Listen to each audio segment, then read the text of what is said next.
Chris, Uh, you wanted to ask yeah, no, about? I was just going to ask about the amendment. I know there was a little, not really a back and forth, but with Speaker Terlahi's amendment where she wanted to adopt the administration's revenue estimate and then kind of corral that money to pay out the tax refunds. I know that that amendment failed 4 to 10. But I guess what would you say to that idea? Because she did in her closing remarks talk about giving people money that's theirs and doing it in a way that's way more timely than the 6 month court ordered deadline. And kind of at the end of her comments, Yeah. she talked about how fast people get refunds in the states. And I don't argue that, Chris. I mean, the whole process, I even commented, remember back in the day, I mean, if you needed to get your tax refund, you almost had to petition the governor's office, whichever governor was there, and, have and declare an extreme situation in your family to include illness or death in order to receive your tax refund. So I don't argue that. What the concern I have, and also keep in mind as a result of that court order, I mean, you have to ask the question, why hasn't the government, why hasn't the administration been putting that money aside so that the tax refunds can be paid? Why are we having to address additional appropriations back specifically for that? Why isn't a percentage of that money intended and anticipated to be paid out to begin with? So that's a factor that needs to be looked at. I don't see that as a rational justification for raising the BPT, we're talking millions. I mean, close to what, 70 plus $80 million from the projected revenues of our office in the legislature, our Office of Budget and Finance. I don't think that justifies it. And I understand the concern the speaker has. I think there's also an underlying concern that when revenues do come in, that the legislature is not appropriated, that there ends up being some magic hands moving around and money being accessed and things being paid out. They may be able to publicly say they have a way of justifying that, but I think that's an underlying concern. But there's nothing to prevent the Guam legislature, and I've been through it in previous terms where we have come back a number of times in a single fiscal year to address the changes or adjustments to the budget. I mean, if we start seeing a major windfall of money coming in, then by all means, there's nothing to prevent the legislature, at the call of the speaker, from coming in and appropriating or adjusting the budget. This is not a one-time shot that we have to, throw everything in the kitchen sink in and then, say, oh, well, we can't, it's sacred, we can't touch it. But I'm very concerned because I think there's a part, and, I'm reminded myself as a number of my other Republican colleagues that ran in this past election that were reelected who served previous terms in the legislature, and the fact that we were the only ones that got elected, even though I think there were a lot of sharp, new, young candidates running in this last election that did not get elected. The reason why we're here. And we're here to put check and balance with the administration, this administration or any other administration that's in office, to ensure that we're being responsible. That's not the message I'm hearing. And the fact that, the administration, including through their representatives, really have not been upfront and forthcoming with regards to how these ARP funds are to be spent. And yet we're expected to pass a budget where we have, significant portions of our government that have been adversely affected as a result of this pandemic, to include, our Department of Customs in terms of their revenue stream. I mean, obviously the TAF with the Guam Visitors Bureau as a result, significant increase in tourists coming in, and other Guam agencies like Public Health, our hospital, that have had additional significant burdens and responsibilities added as a result of this pandemic. Those are the kind of areas we definitely want to see this money go into. But, why all the secrecy? Why don't we have the disclosure publicly? Because this money was intended for our people. Why isn't the administration, why isn't the governor coming out, even though they keep saying, oh, we're waiting to fine tune and make sure we're meeting all the requirements? I think there's no reason why the governor cannot come out and simply say, these are the general areas of concern that I'm looking at funding to offset the adverse impact as a result of this pandemic. That's what we want to hear. And that would help us budget so that our local funds, can all, and rather than working cooperatively, we just don't have that. I mean, I asked our chairman the other day, essentially because the governor's made, public statements that she's spoken with him. And we asked, well, Chairman St. Augustine, if the governor's spoken with you, can you enlighten us on what those discussions are, since you're the one she's speaking with? I mean, what kind of government is this? This is not the government of a single individual. And it's, you see different equations of this in different administrations to the degree, a governor wants to engage with the legislature and the community, or to the degree they want to isolate themselves up on the Hill. And all we hear are executive orders being signed left and right, and criticisms that, the legislature doesn't know what they're doing with bills. And, this money is under my authority and not your authority. And, where does that get us? And as I mentioned on the floor, if we cannot work together during challenging times when it should really matter, when we really should be putting aside our hang-ups and our issues here and our egos, and having really direct, frank conversations about how can we help our community the best way possible to get through these challenges, when will it ever matter? It certainly isn't going to matter in the good times, because that's not where the impact is. But right now, to see this is the response, and we're seasoned. We're not, we're not sitting down for the first time trying to figure out how to take, the reins of leadership on Guam. I mean, Senator Lou ran when I did back in 1994. We're talking, quite some time ago when we first came into the legislature.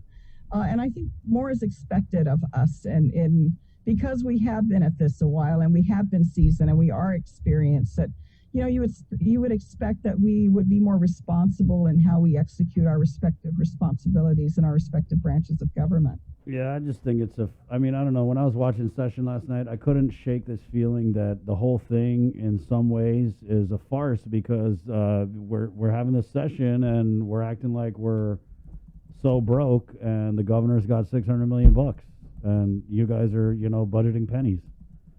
Well, I think we just need to be responsible with the budget, as we always need to do, but we also should be able to factor the impacts that have happened as a result of this pandemic. And then also, where do we go from here? I mean, we've never had this amount of federal money floating in our economy. This major infusion that we've received as a result of this pandemic, which I think we all look forward to, hopefully, that, we can manage on with our lives and move on from it. But the response to it by the federal government has been the substantial amount of federal money that's been injected into our economy, almost to the point that I think there are public officials that really are not, or probably care, at least not in terms of how they take their position, that there's some really adverse impacts to our community, that there are thousands more of our people that are unemployed. I'm not for socialist government, Chris. I think we all need to contribute. We need to work hard. We need to build our community. But, this idea like, it's all good. Let's just increase the BPT and our revenues, and let's just appropriate and go home. And I just don't see it that way. The fact that this budget bill, as introduced, removes the rainy day fund concerns me. Senator Tello and I are going to be doing an amendment to make sure that any additional revenues go back into that rainy day fund, because we are not preparing for anything at a local level to have a safety net to help us get through, especially if the federal money, if the U.S. economy continues to pick up. Congress is not going to be making some special exception just for the territories to include Guam. I mean, we're there because there was significant impact to the United States of America, and that's why those funds are coming here. But if it's just us on our own, I don't think we're going to be seeing this level of generosity that we've been seeing. And knowing it's a temporary situation, we should be responsible to prepare for next year and the year after, where we're going to see less revenue coming in. And what do we do at a time if our economy doesn't pick up? If we continue to see, as we're seeing now recently, the increase of this virus adversely affecting our people, which would make more people hesitant to travel themselves to Guam. What are we going to do with all our people that are unemployed? What are we going to do with the significant sector of our community that is not working and not operating? And some of those businesses that have closed and probably will not come back. Those are the real issues. And it's not to be a doomsayer here, but I think we need to approach this from a responsible manner and put all these factors on the table, because that's the reality of where we're at. And we should be upfront in dealing with it and engaging in these discussions, so that we're open and honest with our people on what it is we're doing to get through this time, and also prepare for what's coming up in the next year or two. Senator, I wanted to switch gears just a little bit, because I know session's starting, you got to go. But when we talk about being responsible stewards, especially as we've got $600 million sitting in the bank collecting interest, I don't know if you saw, there was a story that came out of KUAM News about some very questionable procurement for emergency golf carts. Were you able to catch this story and your reaction to I it? did. I did catch the story the other night that KU and KUAM covered on that procurement. What'd you think? Your thoughts, Senator? Well, I certainly hope that the golf courses were properly procured, as we hope for any type of GovGuam procurement. Obviously, one of the companies that had bidded from your story, and again, I haven't seen any documents other than what was provided in the news story. Obviously, one of the companies that participated in that process was not happy with the outcome. And as was mentioned in the story, I guess it was a last-minute change to require a more immediate delivery of the golf carts versus the 30 days that I think was originally outlined for all the businesses that were participating in that particular bid. So it does raise question. I'm hoping in the process, and I appreciate the fact that this company came forth, and I hope other companies, I know it's frustrating sometimes you're dealing with the government because, sometimes companies might be concerned they're going to get backlash and they're going to get blacklisted on future procurements. But, if you have a concern that a process and procedure is not properly being followed in the government, if you believe there's corruption going on, then by all means, stand up and speak out, because if you don't expose these things happening, they're going to continue to happen. And I'm sure in the course of this case, the official record of this procurement will be reviewed, what steps were made, what notices, if any, were provided to the other companies. Did they have, adequate notice to be able to respond? And unfortunately, we don't know. We don't know if anybody spoke to anybody in terms of, hey, change this and put this in so my company gets this deal, which should not be happening. But this issue brings it to light, and I certainly look forward to seeing what the outcome of this case is. It's unfortunate that the other company ends up having, you have to hire an attorney, you have to put the expense, you have to go through all this hassle. But I'm sure some people at some point say, hey, enough is enough. I mean, they want to make sure it's a clean procurement, and everyone participating, because they have to put all their time and effort, even to put forth the paperwork and the things they need to do in their time and effort, and then to end up finding out that, my goodness, do we have to question if we have a clean playing field, and is this cut deal because so-and-so's related, or so-and-so's friends, and so-and-so knows so-and-so. Let's just go there, guaranteed, Senator. They're going to get the contract, and I don't have a shot at it. Yeah, so when you read the story, you looked at the documents, do you believe that the winning auto spot, do you think that they received preferential treatment because the lieutenant governor used to work there, his sister used to work there, I think the vice speaker used to work there? Because it kind of seems like it's, when you get that level of political people cycling through a private business, it kind of seems to me like the writing's on the wall that, and then when they're able to pervert the procurement process in the way that they did, violating the law with the small purchase limit, it really does seem that this is pretty cut and dry just based on the documents. Well, it does beg the question. I'm sure a lot of people have looked at this issue, and it raises a big question mark, of course. You're going to want to know, is that what's going on? Because it on the surface, of course, it's going to look very much that way. It's going to appear that way, that, hey, this is happening because so-and-so has this special connection, and this money's going to this business. So there's going to be that speculation. But the thing that caught my attention is the justification for the change. And that kind of raised a question mark to you covering the story. And I'm sure your listening audience out there was the justification after all these many months that all of a sudden we need the golf courses, to transport our elderly. I mean, we needed those golf courses when our people were waiting 8 or 9 hours up at Ukadu in a long line with no accommodations, especially for our elderly people. To have to wait that long to be vaccinated. Did we need it a month or two ago? It'd be nice to have, but I wouldn't consider it how you could justify an emergency procurement. I think most people would look at that, and like I said, it raises a big question mark in their mind. And sometimes it's more the reason for those public officials in those capacities to kind of move away.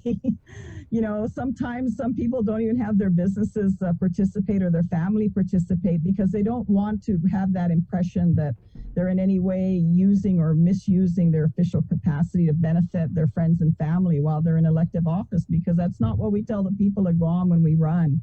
We tell them that we're there to serve them. We're running to protect their interests. We're running to protect the interests of the community. We're running to be responsible. We're running to be transparent. I'm sure you've heard all those words to ad nauseum. But then sometimes, the record starts showing as we reflect back in some cases, that's not always the way it is. And some people take advantage. They think that the whole process of, the winning the spoils of war, that they're entitled to that. So in this particular case, do I know for sure? No, I don't.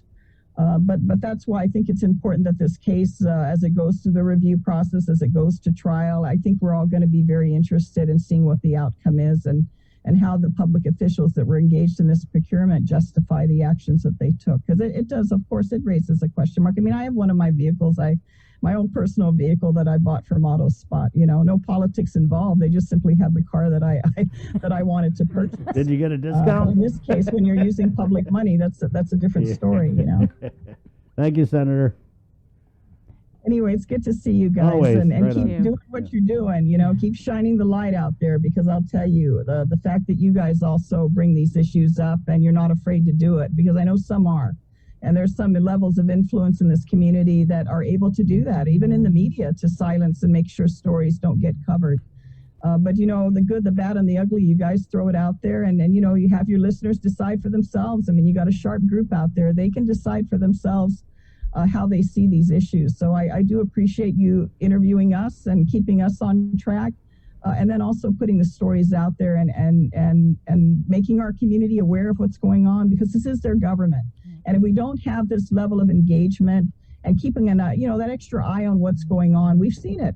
Corruption is always out there. It's always a question of degree, and unfortunately, some people always choose to take advantage of it. Even if they know they're going to get caught, they still do it. You don't know why, but they still do it. And what's even more disheartening is, they're doing it against our own people, and that's troubling. But thanks, guys, and thanks for doing what you do. I mean, if you want to go on complimenting us, we don't have a problem with it. But I know you got session. That's okay. Hey, all right. I'm being upfront. I'm calling it like it is. Thank you, So Senator. I just take it. Just say thank you. Thank you. Let you know that your efforts are appreciated. Good luck today. Right on. Man. Boy, oh boy. Oh boy, oh boy. It's 9:12. It's Friday. Dude, it's Friday, guys. We got restrictions coming out. Bree, what are you tracking? Shut up, dude. No, it's okay. Yeah, Jay. Yeah, let's do like a little bit of like stock speculation, like for lack of a better term. What do you guys think? What format is the? I mean, obviously we're gonna have an executive order of some sort. It's probably gonna be a panel. They're gonna explain the numbers. So it is gonna be a press conference. Maybe they may say there might be clusters or something. Provide data to back up their whatever the executive order, whatever the restrictions are going to be. So you're saying it's going to be a press conference as opposed to like just a PDF and just the EO and coming Well, out. I think if it's going to be, That's if it's substantial. restrictions, Yeah. you would want someone to explain. I mean, not to say that it hasn't happened before, Right. but we can all hope. I mean, it's pretty serious when you see the surge. Yeah. 83 yesterday, so. And I think 30 of those were through contact tracing. So there's Mhm. definitely something going on with clusters. I did put out an 16 hospitalizations. right for Chima to come on, because right now they're meeting with the governor and they are discussing the modifications to the current protocols. Yeah. All right, so that I mean, meeting, it's only fair that the people know, yeah, get information. but they get should be more details. consistent in coming out. We've been kind of like wandering It is blind what it is. the last 3 weeks with little to no messaging or communication. So anyway, okay, right, 9:13. It's Sports? Friday. We're gonna do sports. Dave Delgado, the hardest working man in sports business. Cure Alkaline Water and Marianas Irrigation and Landscape, proud to present Sports Link on this Friday morning. Sports Link, brought to you each week by Cure Alkaline Water and Marianas Irrigation and Landscape. Christian C.J. Keto and Noah Mueller are the latest standouts from the Guam National Program to move on to play intercollegiate soccer, with both John F. Kennedy High School class of 2021 graduates signing letters of intent to play for the Muskingum University Fighting Muskies beginning this fall. Both Mueller and Keto were introduced to the Fighting Muskies head coach Adam Ponder through fellow Guam National Program teammate Morgan McKenna, who returns to the Ohio University's roster this year. Muskingum University competes in the NCAA Division III Ohio Athletic Conference. Mueller is the co-MVP of the 2021 GDOE ESA All-Island Selection for boys soccer, and Keto is a 2021 first-team All-Island midfielder, both playing for the JFK Islanders. The Islanders finished its 2021 season undefeated for the championship. Both players were also key All-Island players for JFK's championship team during the 2018-2019 school year. Both Keto and Mueller departed Island this afternoon. Muskingum University will play against Carnegie Mellon University in its first men's soccer match this fall, September 1st, according to the university's athletic